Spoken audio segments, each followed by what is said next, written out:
بسم الله الرحمن الرحيم الحمد لله رب العالمين والصلاة والسلام على سيد الأنبياء وأشرف المرسلين وعلى آله وصحبه أجمعين أما بعد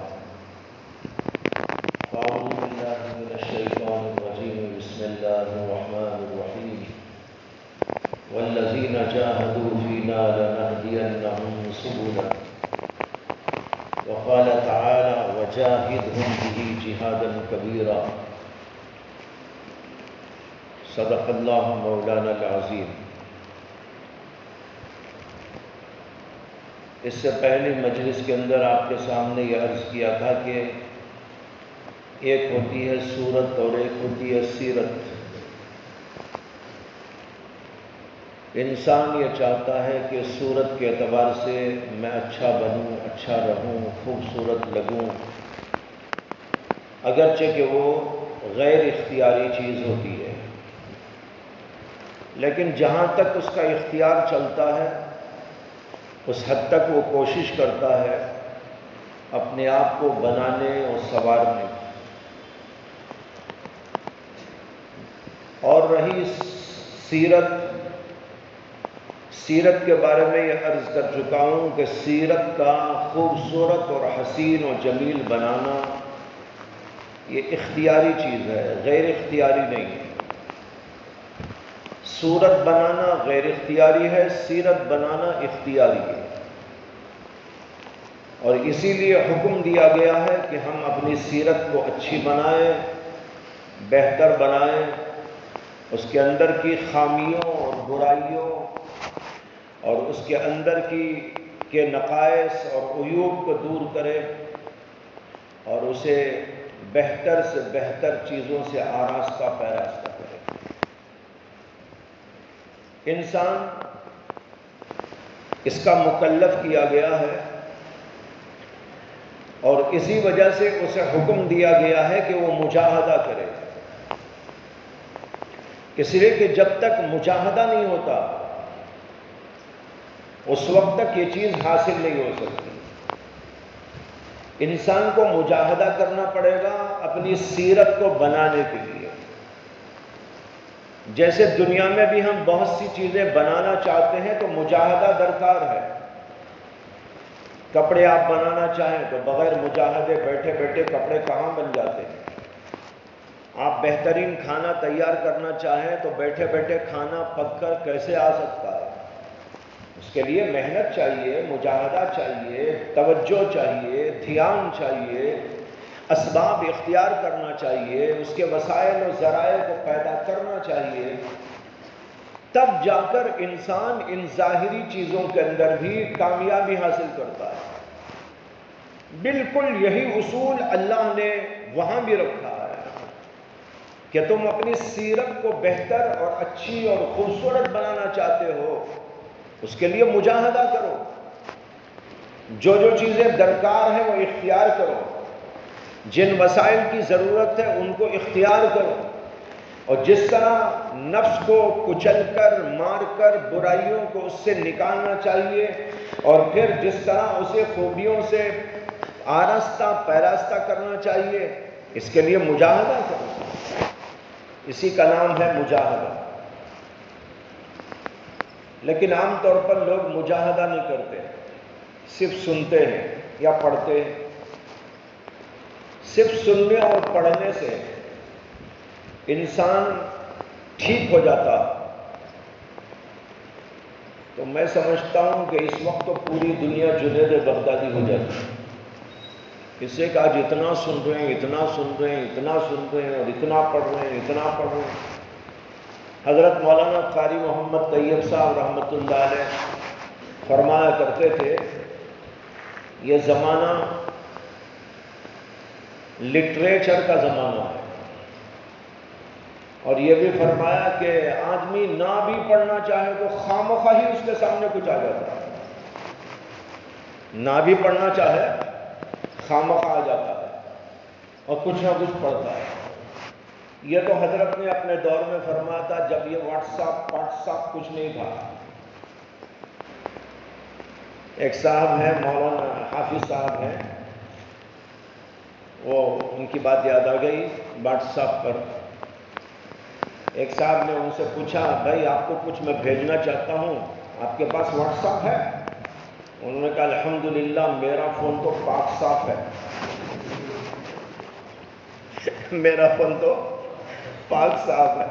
وہ واٹس ایپ رہتا ہے تو گندا بن جاتا ہے, پتہ نہیں کیا کیا خبائث رذائل یہ اور وہ پتہ نہیں اس کے اندر جمع ہو جاتے ہیں. انہوں نے کہا الحمدللہ میرا فون پاک صاف ہے. آپ بھی پاک صاف رکھتے نا فون تو ہم آپ کے اوپر یہ پابندی نہ لگاتے کہ فون نہ رکھا کرے, لیکن چونکہ اس میں پاک صاف نہیں رہتا واٹس ایپ آ جاتا سب سے پہلے, اس وجہ سے جو ہے منع کرنا پڑتا ہے طلباء کو کہ بھائی یہ نہ رکھو. تو خیر میں کہہ رہا تھا حضرت نے یہ اس دور میں فرمایا تھا جب یہ چیزیں نہیں تھی, لیکن آج کے دور میں تو اس سے زیادہ ہے. بہت ساری چیزیں خود بخود آ رہی ہیں, خود بخود سننے کا نمبر ہے, یہ ہے اور وہ ہے, کبھی اس کا بیان آ رہا ہے, کبھی ان کا بیان آ رہا ہے, کبھی ان کا بیان آ رہا ہے. اس وقت ایک جگہ بیٹھ کر دنیا بھر کی چیزیں آپ کی نگاہ میں ہیں. 2-4 دن پہلے ایک مولانا نے فون کیا مجھے جو میرے سے اصلاحی تعلق رکھتے ہیں, تو انہوں نے فون کرتے ہوئے کہا کہ وہ کسی ایک نام لے کر مولانا کا شیخ کا, انہوں نے کہا کہ انہوں نے کچھ بنایا ہے اور اس کے اندر جتنے اصلاحی تعلق رکھنے والے ہیں ان سارے لوگوں کو اس میں جوڑا جا رہا ہے. میں نے کہا مقصد کیا ہے؟ تو کہا کہ اصلاح کا مقصد ہے, اگر آپ اجازت دیں تو میں اس میں داخل ہونا چاہتا ہوں. میں نے کہا پہلے آپ یہ بتائیے کہ جانا آپ کیوں چاہتے ہیں؟ وجہ مقصد کا اصلاح کے لیے.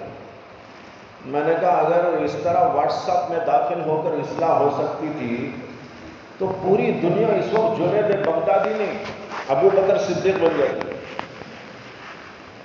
ہے نا, اسے کہ بہت کچھ ہے, لیکن لوگ سمجھتے نہیں ہیں, اتنے بے وقوف بندے بن گئے ہیں. ارے اس کے لیے تو نفس کو کچلنا پڑتا ہے, نفس کو مارنا پڑتا ہے, نفس کو دبانا پڑتا ہے, اور یہ سب کچھ کسی کی رہبری میں کرنا پڑتا ہے, ورنہ تو نفس آپ کو وہاں بھی چکما دیتا ہے اور آپ کو بتاتا میں تو بہت پہنچا ہوا ہوں. کچھ کر لیتا ہے, 2-4 تہجد کی رکعت پڑھ لیتا ہے اور پھر آپ کے دماغ میں ڈالتا ہے کہ آپ تو جنید بغدادی ہو چکے ہیں, شبلی ہو چکے ہیں, غزالی اور رازی کے مقام پر پہنچ چکے ہیں, اس لیے کہ آپ تو ماشاءاللہ تہجد گزار بن گئے ہیں. لیکن نفس کے اندر خبائث, نفس کے اندر رذائل, نفس کے اندر بہت ساری برائیاں, نفس کے اندر غصہ, نفس کے اندر تعلی, نفس کے اندر تکبر, نفس کے اندر حسد, نفس کے اندر کینہ سب موجود ہے. کیوں؟ اسے دبا دبا کے نکالنا چاہیے. دیکھو کسی آدمی کو پھوڑا ہو جاتا ہے نا, اسے آپریشن کرتے ہیں کہ نہیں کرتے؟ ڈاکٹر کے پاس آپ جائیں گے تو پھوڑے کو نکالنے آپریشن کرے گا. بھائی اس کے اندر پیپ جمع ہو گیا ہے, لہو جمع ہو گیا ہے اور آس پاس کے پورے حصے کو اس نے متاثر کر دیا ہے. اگر یہ آپ اسی طرح چھوڑ دیں گے تو چند دنوں کے بعد آپ کا پورا ہاتھ یہ کھا جائے گا. لہذا آپ اس کو جو ہے آپریشن کرائیے, اس کے اندر کا مواد باہر نکالیے. کبھی تو وہ اپنے ہاتھوں کے ذریعے نکالتا ہے تو کبھی آلات کے ذریعے نکالتا ہے, اور اس کے اندر کا مواد نکال کر اس کے اوپر پٹی باندھتا ہے, تب جا کر اصلاح ہوتی ہے. اسی طرح کتنے خبائث اور رذائل ہمارے دلوں کے اندر ہوتے ہیں. کوئی آپ کو دبا دبا کے نکالا ہے؟ دبا دبا کے نکالا ہے؟ نہیں نکالا ہے تو کیسا نکلے گا؟ ارے بھائی جب ہے اندر مواد, خبیث مواد, تو جیسے یہاں آپریشن کر کے نکالا جاتا ہے اسی طرح نکالنا ضروری ہے. اب واٹس ایپ میں بیٹھ کر یہ صاحب کیا کر سکتے ہیں؟ اصلاح ہو جائے گی؟ نہیں, نفس دکھانا پڑے گا, ذرا جھکنا پڑے گا, ذرا دبنا پڑے گا, ذرا اپنے آپ کے دل دماغ کو جو ہے کسی کے ذریعے سے کچھ اس کے اندر کے مواد کو نکالنا پڑے گا. تب جا کر انسان کے اندر خوبصورتی پیدا ہوتی ہے. اب ایک آدمی کو پھوڑا ہو گیا یہاں پر، خوبصورت کتنا بدصورت ہے. اب خوبصورت ہونا تو کرنا ہے، اس کو علاج نکالنا پڑے گا. بعض لوگوں کو یہاں آ جاتا ہے، دیکھا ہوگا، یہاں آ جاتا ہے، یہاں آ جاتا ہے، یہاں آ جاتا ہے. علاج کرنا ہے نا ان کو، بغیر علاج کیسے ہو سکتا ہے؟ اسی علاج کے لیے شریعت کے اندر اصطلاح ہے مجاہدہ. حضرت مولانا حکیم الامت تھانوی رحمۃ اللہ علیہ کے پاس ایک صاحب آئے، مجلس تھی، جیسے آپ لوگ بیٹھے ہیں نا، مجلس ہو گئی، بھری ہوئی تھی. جہاں تک وہ حضرت کا وہ مجلس خانہ تھا وہ بھرا ہوا، تھوڑی سی جگہ اندر تھی. ایک صاحب آئے، آ کر وہ جو ہے بالکل باہر جہاں پر جوتے چھوڑتے ہیں وہیں جوتوں میں بیٹھ گئے. حضرت نے ان کو دیکھا اور دیکھنے کے بعد میں فرمایا کہ بھائی آپ یہاں کیوں بیٹھے ہیں؟ جگہ تو ہے، اندر آئیے. تو کہنے لگے حضرت میں تو بہت ناکارہ ہوں، میں بہت ناکارہ ہوں، فقیر ہوں، حقیر ہوں، ذلیل ہوں، میں اندر بیٹھنے کے قابل بھی نہیں ہوں، اس لیے جوتوں میں بیٹھ گیا ہوں. حضرت نے فرمایا کہ آپ یہاں سے باہر چلے جائیے، آپ کے اندر بڑا تکبر ہے. اب اس پر اشکال ہوتا ہے، ارے وہ تو فقیر بول رہے ہیں اپنے آپ کو، ذلیل بول رہے ہیں اپنے آپ کو، اور حضرت بول رہے ہیں کہ آپ میں تکبر ہو. وجہ کیا ہے؟ ایک ہوتا ہے عاجزی کا ہونا اور ایک ہوتا ہے دعوی عاجزی کرنا.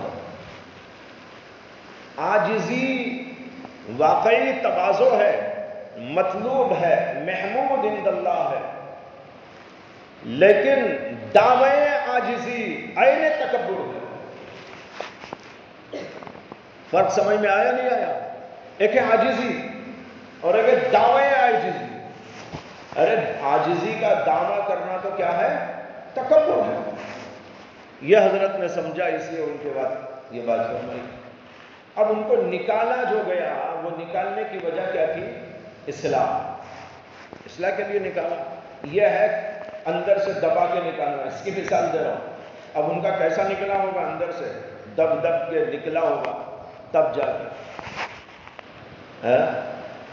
اسی طرح بعض لوگوں کے اندر جو ہے غصہ بہت ہوتا ہے، غصے کو نکالنا پڑے گا اندر سے. کیسے نکالیں؟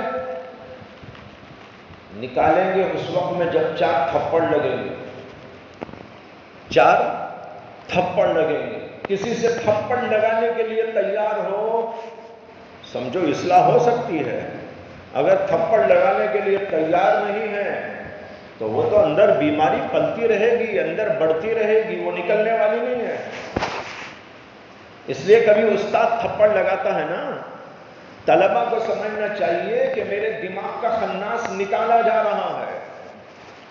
ایک صاحب حضرت تھانوی کے پاس آئے اور آ کر کہنے لگے کہ حضرت میرے جی میں آتا ہے کہ میں عیسائی بن جاؤں، میرے جی میں آتا ہے میں عیسائی بن جاؤں. تو حضرت نے ایک تھپڑ رسید کیا، زور سے. کبھی نہیں مارتے تھے، وہ عادت نہیں تھی ان کو مارنے کی، کبھی مارتے ورتے نہیں تھے. لیکن اس دن جو ہے آ کر انہوں نے کہا کہ ایک اٹھا کے سنبھال، تو بھی جا کے کہیں گری. اٹھ کے باہر چلے گئے. جا کر 2-4 منٹ کے بعد پھر اندر آئے. آ کر کہنے لگے حضرت وہ سارا خناس نکل گیا، وہ دماغ میں جو آ رہا تھا وہ سارا خناس الحمدللہ نکل گیا، میں توبہ کرتا ہوں. حضرت نے کہا بھائی میں بھی سوچ رہا تھا، میں تو کبھی کسی کو ایسا مارتا نہیں ہوں، لیکن اٹھ کیوں گیا ہاتھ؟ اللہ نے اٹھا دیا اور تمہارا خناس نکال ڈالا.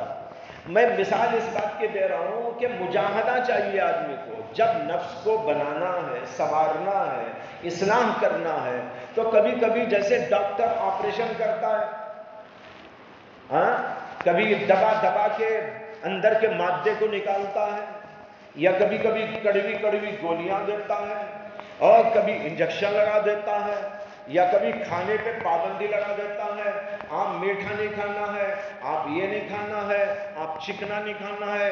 دل اندر سے چاہ رہا ہے چکنا چکنا کھاؤں، میٹھا میٹھا کھاؤں، بریانی کے طبق میرے ہی لیے تیار ہوتے رہیں، سارے حلوے مانڈے میرے ہی لیے موجود ہو جائیں، لیکن ڈاکٹر صاحب کہتے ہیں نہیں، خبردار جو ہاتھ لگایا۔